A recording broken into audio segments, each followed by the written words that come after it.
रास्ता कड़क ओलटि पड़ा लक्ष्मी बस 3 रु अधिक यात्री आहत।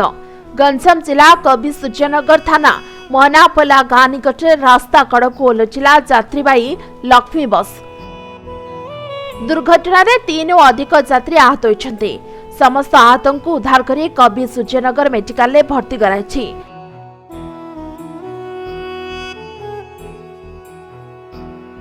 बस टी आज सकाळु सकाळु यात्री को नहीं कवि सूर्यनगर अभिमुखे आसिबा समय ए दुर्घटनाग्रस्त होइतिला।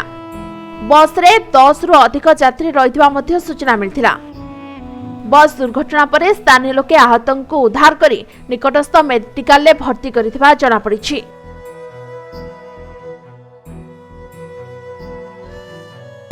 पथरा जाऊलु बोरांड ओली जो पथरा बिंडीटा कलिया को जाऊलु ए दिजन जाऊलु ए गाड़ी नोडी ए बिल माळे बुगुडारू सूर्यनारायण जेना रिपोर्ट समय लाइव।